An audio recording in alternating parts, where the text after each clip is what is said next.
Hello, I'm Robert Martinez. I'm the state historian of New Mexico. Welcome to New Mexico History in 10 minutes. Well, between the years 1542 and 1598, there were a few expeditions into New Mexico. Spain, New Spain to the south, Mexico City, the viceregal capital, they had kind of given up on New Mexico, forgot about New Mexico for a while. But really, it's by the 1580s, after about 40 years pass, a little over a generation, maybe 2 generations, that Spain starts to take interest in this part of the world again. There's always interest in mineral wealth and souls to convert, but there's also new pressures in the East. British colonists are starting to expand, and so are French operations. So Spain needs to protect her own wealth to the south, and so a couple of expeditions are sent north to see about the possibility of establishing a colony. I'd mentioned Chamuscado Rodriguez expedition of 1581. They come up and explore into the Pueblo territories through what's now Isleta and then over into Pecos. And they go down and report at Santa Barbara, a mining town. And there's a guy there named Antonio de Espejo who has a great interest in this area. He's kind of a dodgy character. He and his brother had been accused of murder and had fled up to that northern community.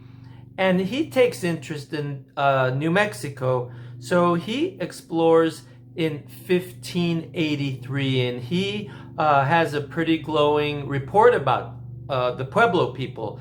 He talks about how well ordered and clean their communities are, that they were very, very welcoming of him. Apparently, at least from his perspective, they had forgotten the terrors and the abuses of the Coronado expedition. And he talks about how they were very welcoming. They provided food for Espejo and his soldiers, beans, turkey, corn, pumpkin. So he goes south, and he wants to colonize New Mexico. And so he goes to Spain to get permission, but he dies en route. So that idea goes away. But significant to this time period, the 1580s, these expeditions, is that this is when New Mexico is actually named New Mexico. In Spanish, of course. We have to go back to the 1580s and remember, there was no nation of Mexico. If we could take a time machine back to 1580, 1680, 1780, even 1810, if we were to say, voy a Mexico, I'm going to Mexico, everyone would understand that you meant the city of Mexico, la Ciudad de Mexico. So what we start seeing in documents around the 1580s is this part of the world referred to as La Nueva Mexico. Before that, it was Cibola, or whatever term they had at the time, but it wasn't New Mexico. But it's called La Nueva Mexico in the feminine because the area was named after the city of Mexico, and in Spanish, city, ciudad, is feminine, la ciudad. So it's kind of interesting. We know in Spanish now we call New Mexico Nuevo Mexico, but in the late 1500s, even into the 1600s, and documents in the 1700s, you'll see this area referred to as La Nueva Mexico, named after the city of Mexico. And the idea was that Tenochtitlan, La Ciudad de Mexico, Mexico City, was such a success for the Spaniards with mineral wealth, gold, thousands and thousands of native peoples to convert and at least try to turn them into Spanish subjects. So what happens is there's this idea that if other centers of wealth could be found, they would be another Mexico, otra Mexico, una nueva Mexico, a new Mexico, a new Mexico City. So that was the hope. So there's this idea that if they came north, they would find a new Mexico. So that's how we get our name. So there's that 1583 Espejo expedition.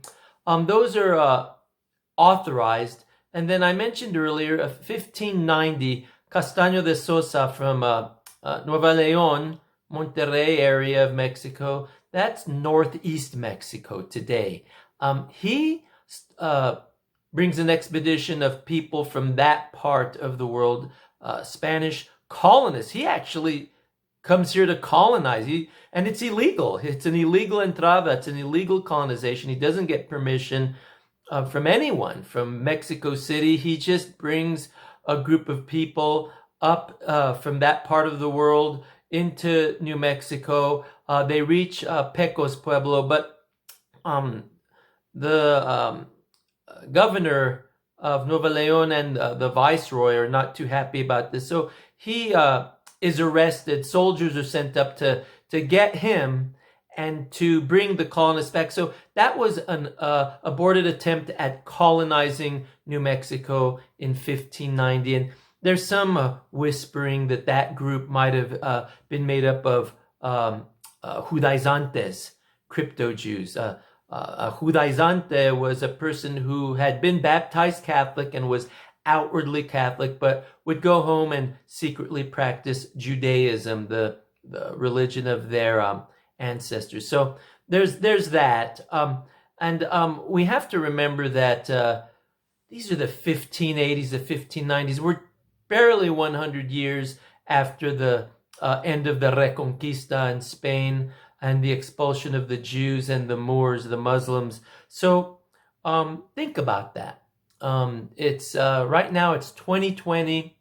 If you could go back to 1920 or 1910, that would be the era of my grandfather. So he and his father, in that context, could have been soldiers in those Moorish wars. So there's still people running around Spain and New Spain who are Semitic. They're part Jewish and they're part Muslim, and they're Spanish Catholics, of course, but they have cultural memories from their grandparents' generation. So we have this situation happening as well. So what we are getting to now is 1595, 1596. It's finally decided that New Mexico needs to be conquered and colonized. So in typical Spanish fashion, bids are put out for wealthy Spaniards in New Spain, Nueva España, to offer their services to the crown and to the church to do this. And I've said this before. Remember, these were business transactions. Yes, the crown would support these ventures, but you had to be a wealthy, powerful man so that you could recruit, so you could arm your colonists, so you could support priests that you would bring along. And so word goes out, and a number of men throw their name in the hat for the colonization of New Mexico. One of them was Juan de Onate from Zacatecas, the son of Cristobal de Onate, the wealthy conquistador of Guadalajara and founder of Zacatecas. Ultimately, he wins the contract. And so he starts recruiting. And he's recruiting people from all over. The word is sent out. You can imagine the town criers in the plaza, the Zócalo of Mexico City, making announcements that there's going to be a colonizing expedition to the northern country, La Nueva Mexico. He probably recruits in his town, city of Zacatecas. So we have people there who become part of the expedition. And what you get is a group of people that is a mix of Spanish colonial society in New Spain. You have men from Spain, Spaniards from New Spain, Native Americans are going to be part of the expedition, Africans, mixed blood people, mulattoes, mestizos. It's going to be a wild ride to the north with human beings, animals, culture, and conflict. So next time, we're going to talk about Juan de Onate and his colonizing expedition to New Mexico in 1598. Hasta luego. Bye.